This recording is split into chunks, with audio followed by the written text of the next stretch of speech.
Association will get involved in the election. Sometimes we'll suggest to the community who we think are better candidates than other candidates. But regardless of whether we do or not, we always organize an event like this to give the folks who are running for school board an opportunity to meet the community, and most of all, you all, the community, an opportunity to meet the folks who are running for the school board.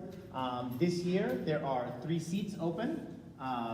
We have 2 incumbents who are seeking to be re-elected, Mr. Sergio Hernandez and Ms. Shannon Thomas Allen. And we have a total of 5 non-incumbents, I guess. I don't want to say newcomers. We have 1 candidate, Ms. Mercedes Ibarra, who's been on the school board before and is seeking to rejoin the school board. We have then 3 folks who have never been on the school board before and would like to be, 3 folks who would like to be on the board, actually, who would like to be on the school board. Mr. Manuel Covarrubias Blanco.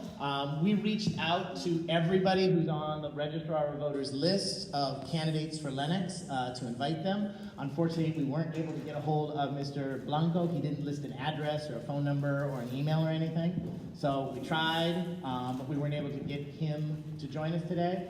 Mr. Jose Resendo Casillas, who lists himself as a youth instructor and a coach. We reached out to him. We emailed him, we made some phone calls. He did not get in touch with us as well, so good luck to him.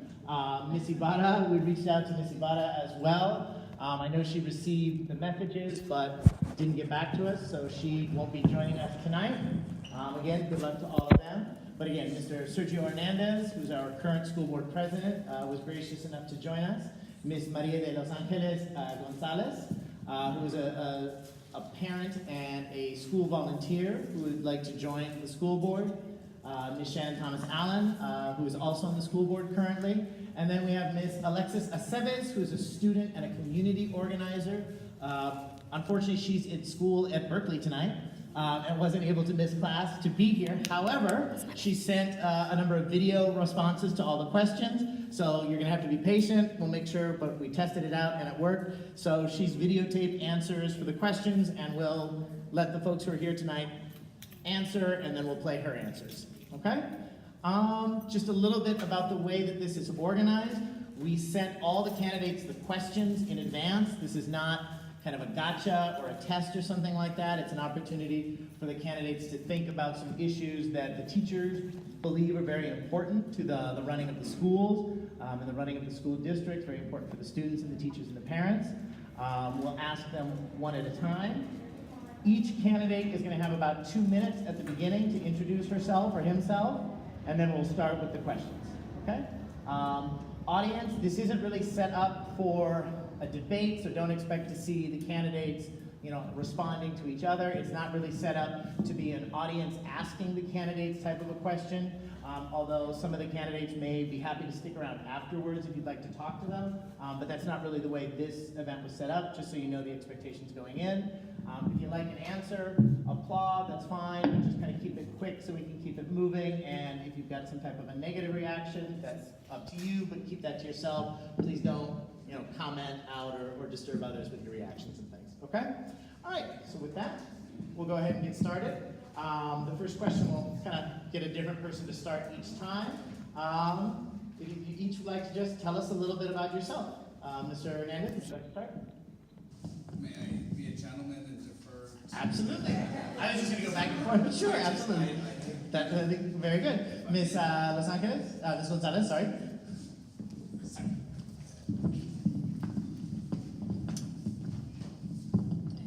Buenas tardes.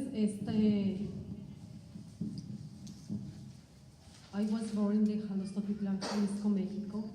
I immigrated to this country so my children could have better opportunity to pursue higher education. I am mother of 3 children who attended school in the Lennox School District.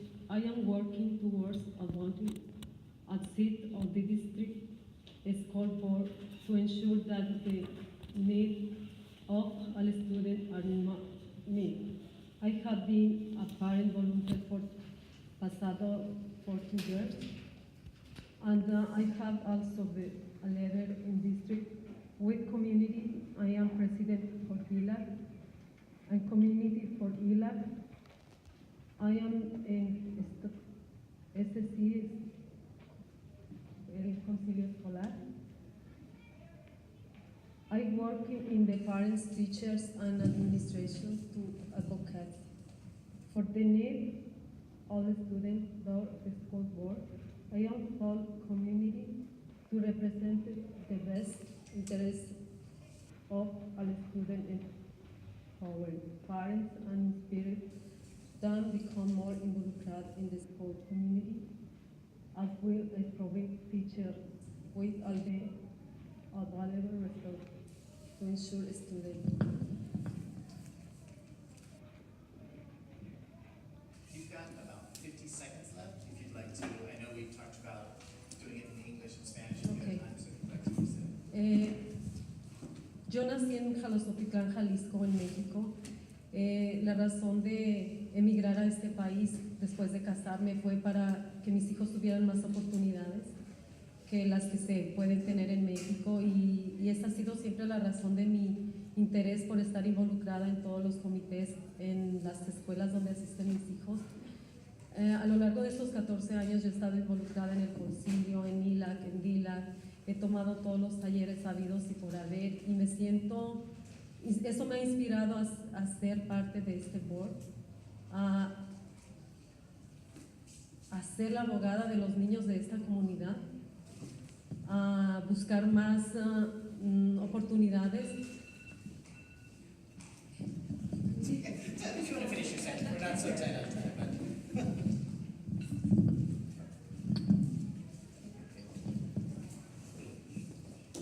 And again, we could be a little bit flexible at time. Have a seat, please. Are you ready? Sure. Okay. Good evening, my name is Shannon Thomas Allen. I am currently on the Board of Education, serving as the board clerk. I am married to a lifelong Lennox resident, Charles Allen. I am a mother of 7, which 5 of my children have already gone through the Lennox schools. I currently have 2, one in elementary and one in pre-K. At the end of the day, most of you who do know me know that I just want to continue to transform and elevate this Lennox School District to basically the next level. Thank you.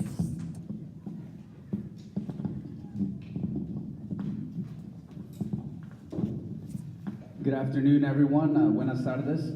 Como había mencionado el señor Guerrero, how Brian Guerrero had mentioned, I am currently the president of the school board.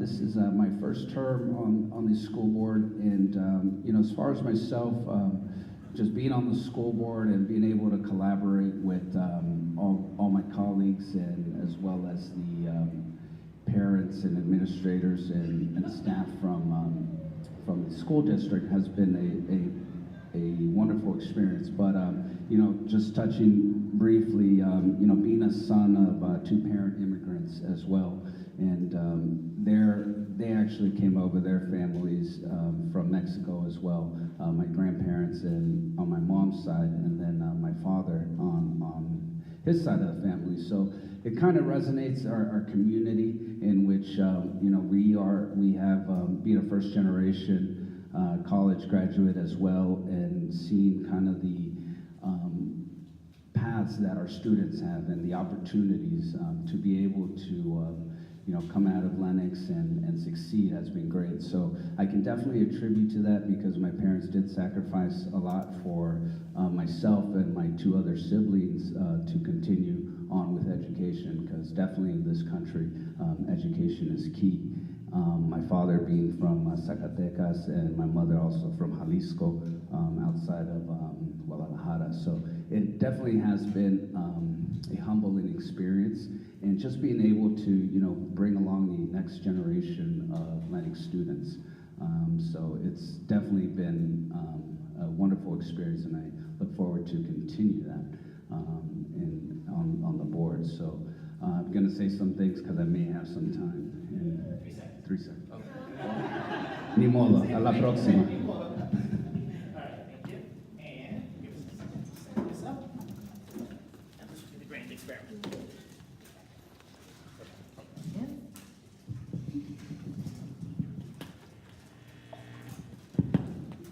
Should be queued up and everything, just wake it up. Yeah.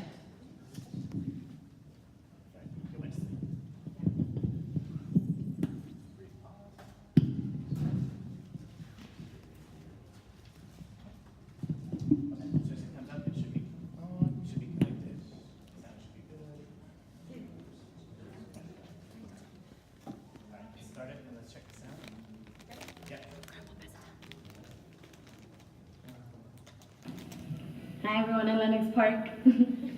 My name's Alexis Araya Cebes. I'm 23 years old. I'll be 24 next month.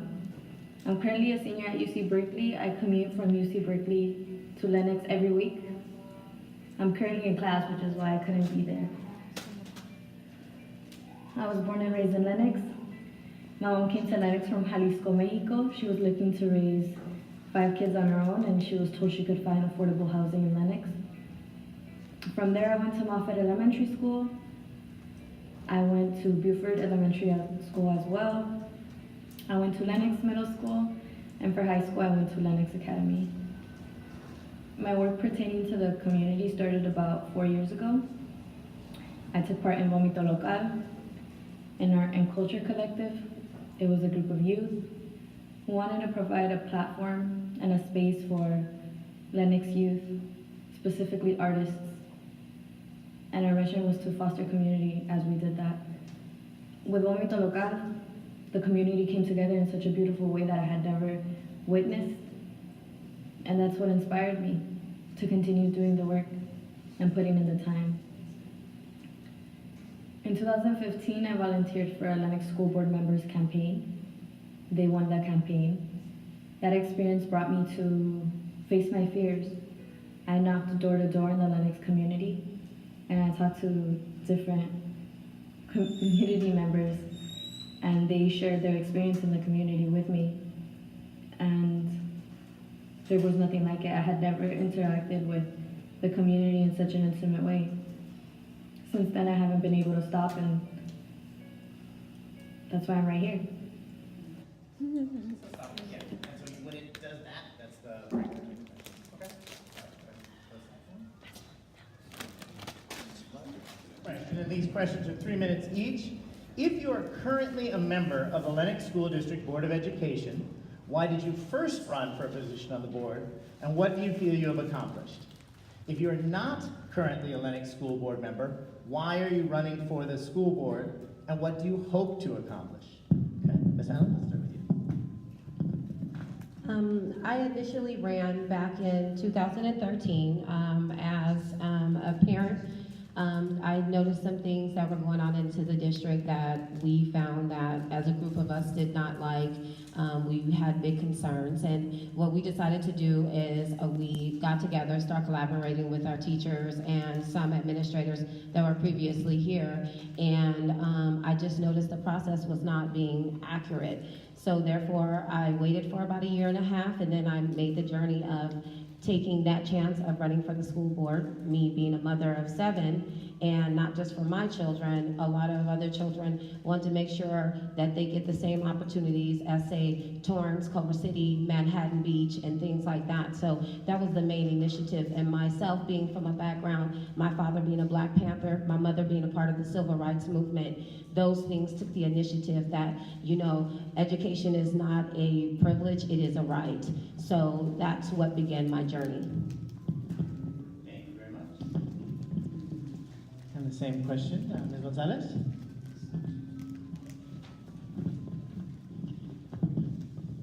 I am running for board because I want to help for our students, teachers, and parents to be more successful, be providing them with additional resources necessary. My great strength is my experience collaborating with teachers, parents, and students to prepare them for college and career in additional my community. To me, student and community is impacted. To affect our life to increase the number of students who graduate for high school and go to college. Also, I would like to have more parents involved in school to support students and teachers, and more informed and educated community means a better community is for all. Thank you. And you've got about 2 minutes if you want to. Mi interés de estar corriendo en esta carrera hacia la mesa es que más padres estén involucrados para la educación de sus hijos, que nuestra comunidad tenga más estudiantes graduados de high school caminando hacia la universidad. Y pienso que todos los padres debemos de trabajar en unión, y esa es la razón por la cual yo me involucro Me gustaría que todos los estudiantes que se gradúan de LMS llegaran a la universidad y regresaran a Lennox con sus títulos universitarios a trabajar junto con la comunidad. Esta es la razón y ese es mi sueño, motivar a los padres a que nos involucremos en la educación de nuestros niños.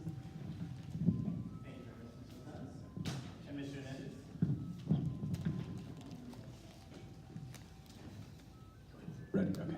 So, thank you for the question. As far as my initial response to why I ran the first time to the Board of Education, for my personal reasons, I've always been involved in community service, volunteering, local organizations, as well as volunteering civically as well, and being involved in, as far as polls, and Mr. Guerrero mentioned democratic process, so just being civically engaged is something that, growing up, my parents didn't have as much, so as far as that civically engagement, being immigrants, so I was able to do that and definitely give back to the community. I think that's something that through service we bring each other closer as a community, and also grow just the wealth of our community as far as well-being and getting together and doing things as far as service. So those are some of the things that motivated me. And at the time there was there was some turmoil going on in the district as well. And it was an opportunity to come into the district and kind of work with people in place and see if we can get Lennox to another platform or back to its golden days where Lennox has always been. Thank you. All right, now our friend from Berkeley. I'm trying. Yes.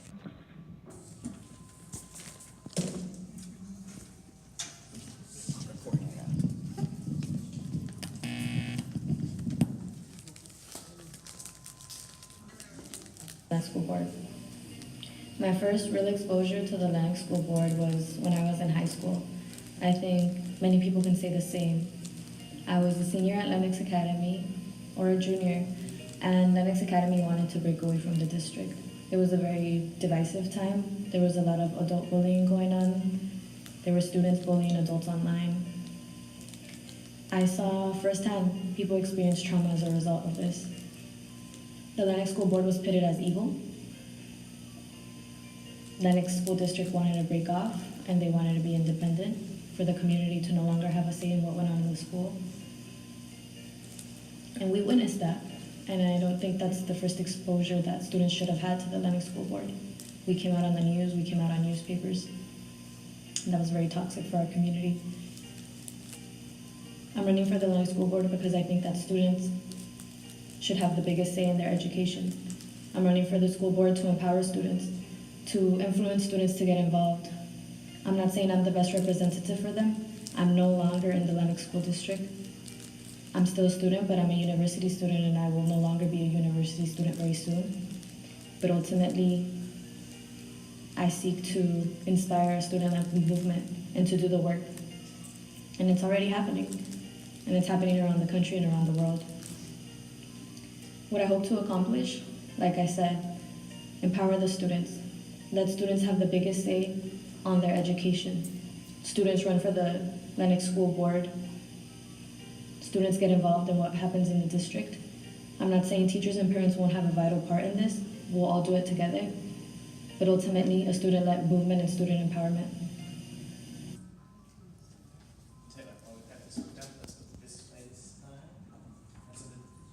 The next question number 2, is what do you know about the local control funding formula and how it affects the school district? What about the local control accountability plan? What stakeholders or stakeholder groups do you believe should be involved in the creation and the revision of the LCAP?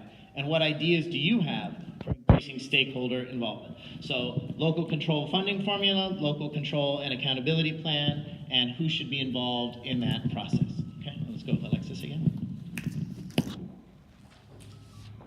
LCAP stands for Local Control Funding Formula. It was introduced by the state as a new way to fund public education. and support the most vulnerable students. That includes foster youth, English language learners, and low-income students. The majority of Lennox students fall within one of these three categories. The way I see students being supported through LCAP in the Lennox School District is by addressing their mental, emotional, and physical health. A report recently came out that there's more police and there's more security in schools instead of counselors. And that's what I'm getting to. There should be more counselors in every school in the Lennox School District to support students.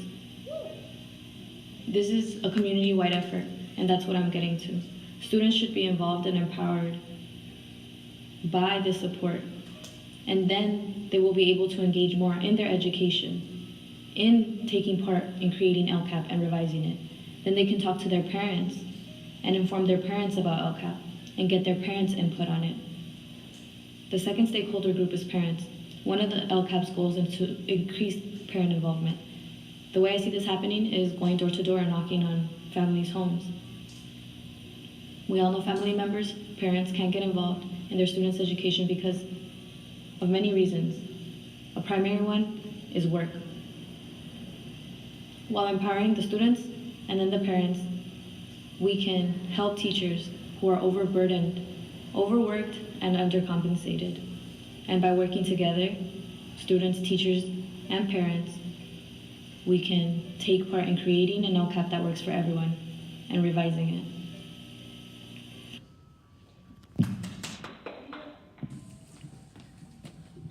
Okay, well, like that. All right, Ms. Allen, same question. Local control funding formula, LCAP, and how should that process look?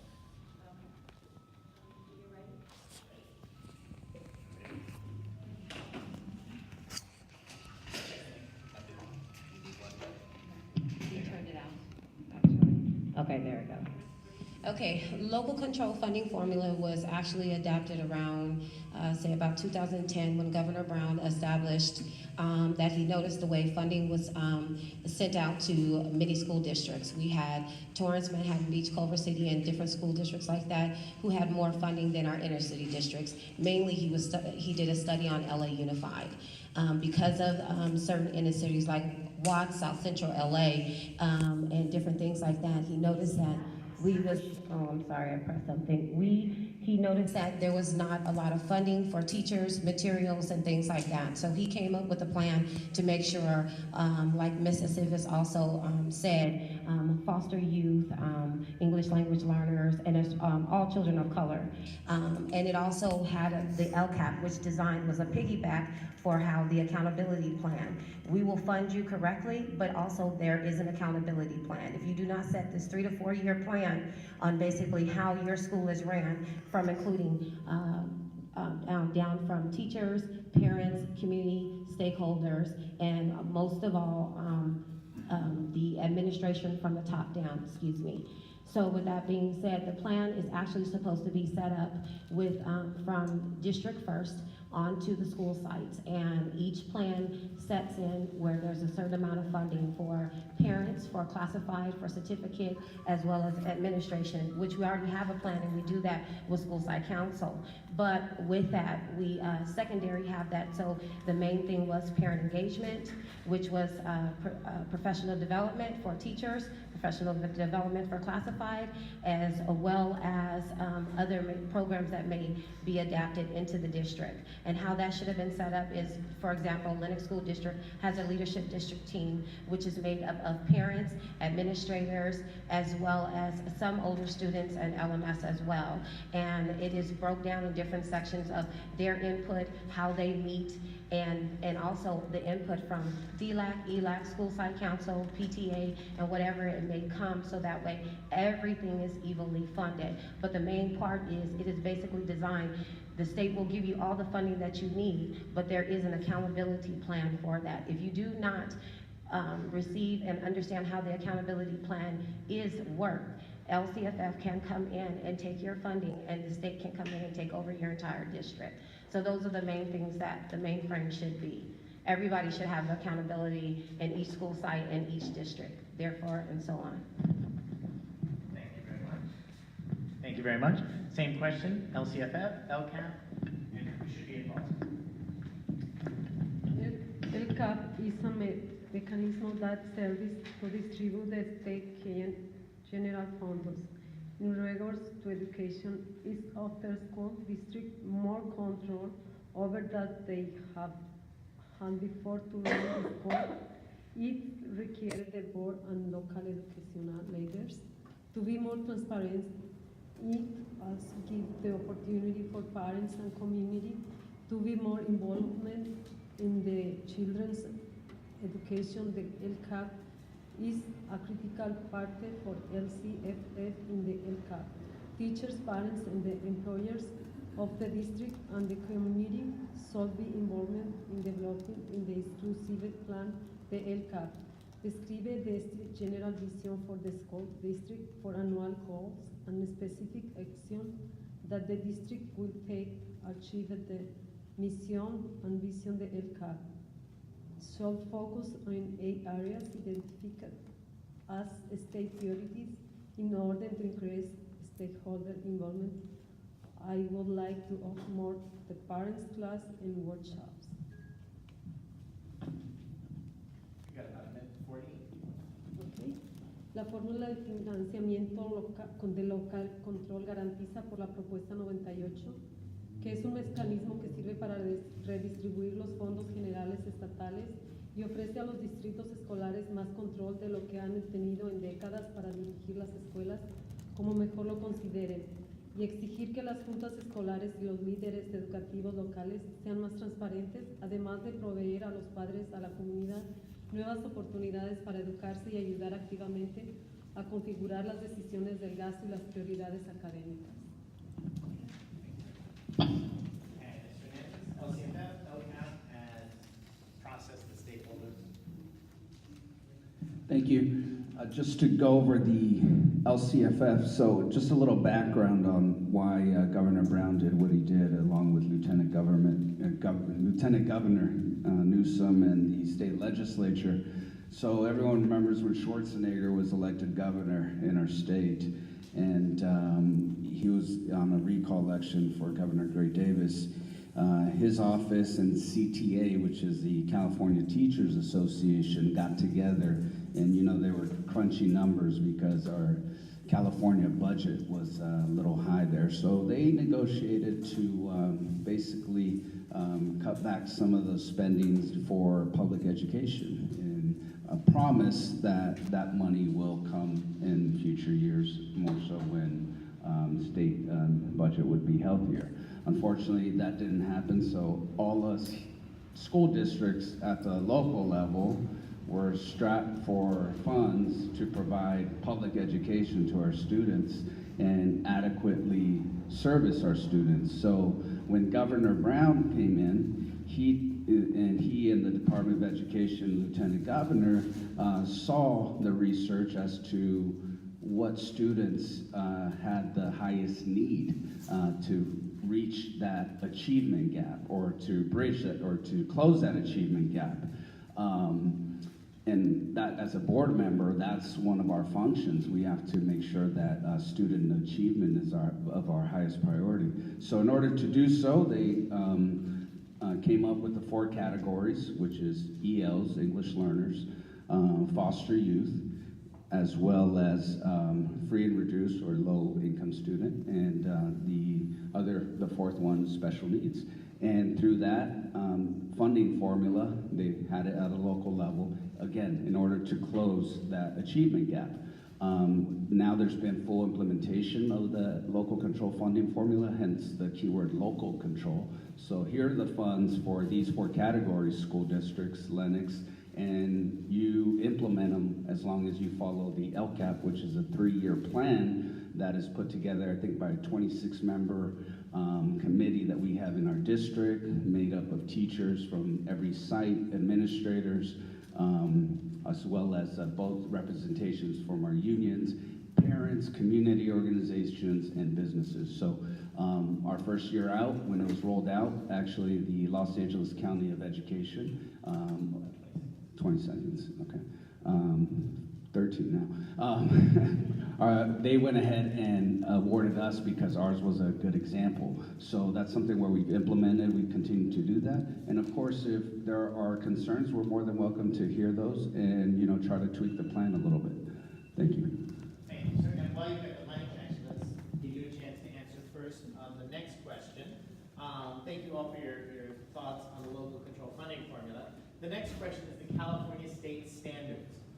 What are the California state standards? What is the California assessment of student performance? How do you feel about the district's progress towards implementing the state standards and the performance on the CASP test? So, state standards and the CASP test.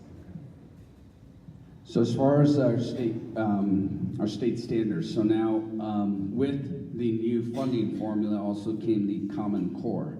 And the Common Core is our new state standards in which, again, it gives the districts the local control, and something that teachers have been advocating for a long time is also classroom control, where you can kind of go over how you present the material, the how. So with our Common Core, that's how it's facilitated our standards. They're still covered, but it's also interdisciplinary. So we could be talking about a historical concept, say like the Hindenburg, but at the same time, teachers could be introducing that as a science lesson as well, as far as, you know, measure of volume in the Hindenburg, et cetera, et cetera. So again, it's more interdisciplinary and it allows more flexibility in the presentation for the students. But the bigger thing is that it encourages critical thinking for our students, the analysis of the concept,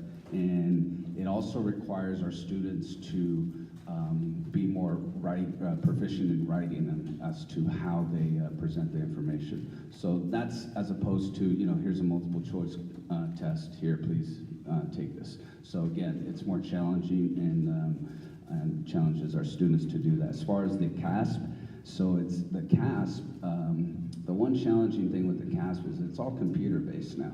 So in that, it's challenging. However, our district has done a great job in rolling it out with the test prep, allowing our students to spend time with the CASP test. There was a practice one done by the state, and getting more comfortable with it, because again, it's time, and we understand, you know, that's maybe perhaps some of our students don't have the consistent practice on a computer or whatnot, and the only time is at school. So that's where we have definitely rolled it out and improved on, and our teachers and our tech department have worked greatly in preparing our students for it, and we've actually seen improvement from last year's to this year's in our CASP test. So as our students are learning and getting ready for it, they're getting better, and that's a great improvement to see in the progress with those.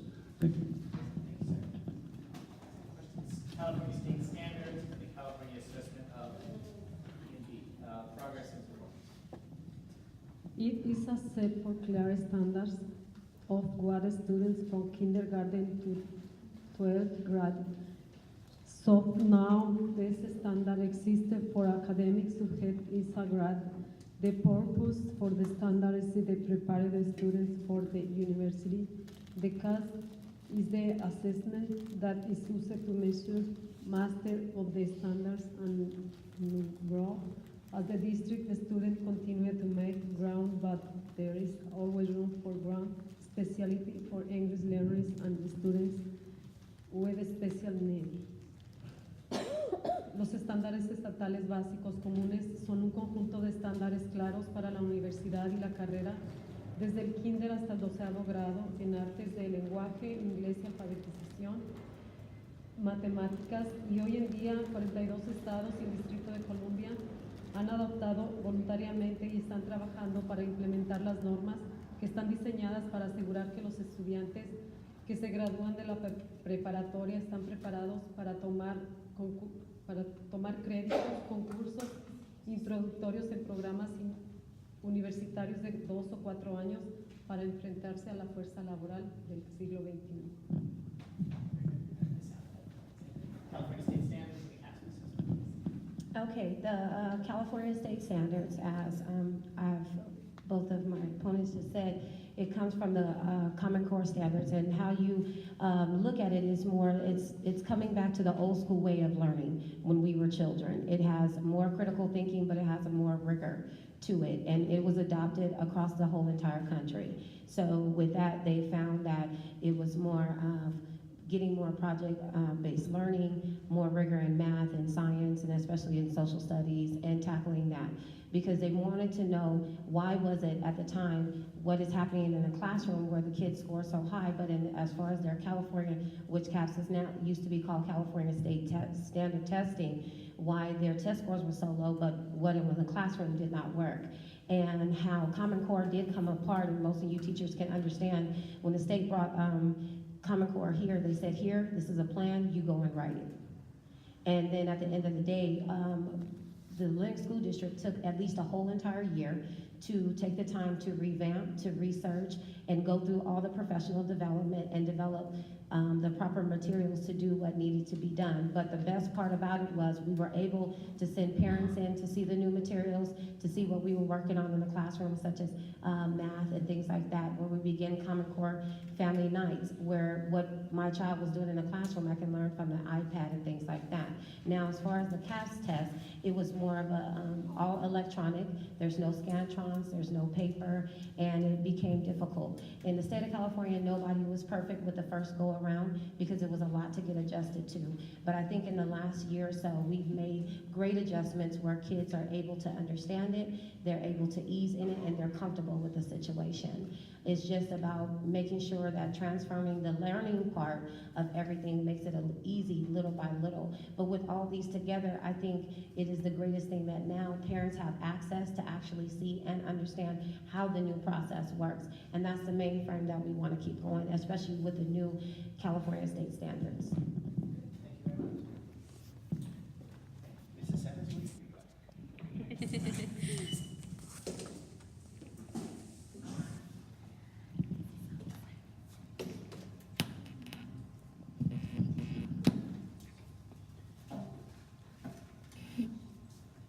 California state standards are put in place by the state to measure whether students are meeting a minimum standard of education.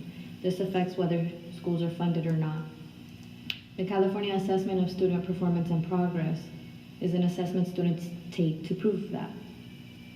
There's a test for English literacy, whether students are reading and writing, and there's a test for achievement in mathematics. The test for literacy is important because if by third grade students are not reading and writing, this increases their chances of being incarcerated. So much so that prisons and jails base whether they're going to build more jails and prisons off of whether students are, how many public school students are reading and writing by third grade. In the Lennox School District, more than 50% of students are not meeting the standard. In mathematics, it's worse. How does this make me feel? It's very concerning to think that more than 50% of the Lennox School District student population is at increased rate of being incarcerated because they're not reading at grade level in third grade. This is not about placing blame. This is about finding a solution. And the Lennox School District in their LCAP document for 2017 stated that low-income students and English language learners are not making progress at the rate that is expected. So when it comes to the California state standards, like I said, we need to work together so all students meet those standards. Progress. The next question is about class sizes. Right now, Lennox has the smallest class sizes in the South Bay and much of LA County. Do you believe that small class sizes foster better student learning? And will you commit to working with teachers to maintain smaller class sizes for Lennox students and make sure that all students, including students with special needs and students in different language programs, benefit from smaller class sizes? All right. Ms. Allen, would you like to start for us on this one? Okay. Can you repeat the question? Of course. Thank you. Yeah, I know. Yeah. Small class sizes, do you believe class sizes foster better learning? Will you commit to working for smaller class sizes, especially when it impacts students with special needs and in different language programs? Okay. I would honestly say with currently Lennox School District in the last couple of years have always tried to keep classrooms smaller because it's easier for the teacher on a one-to-one basis. Children do have a chance to take the time to spend some time with their instructor, to learn it a lot better, to understand the process a little easier. Now, smaller classroom sizes are a big priority, especially in special education children. I myself am a mother of a special needs child who has autism. So, and those small classroom sizes, those are easier for him to not be irate or anything with his emotional disorder as well. My thing is, and my personal opinion, I think that we should try to maintain a smaller class size on the basis as much as we possibly can. There have been changes in the district. There's more kids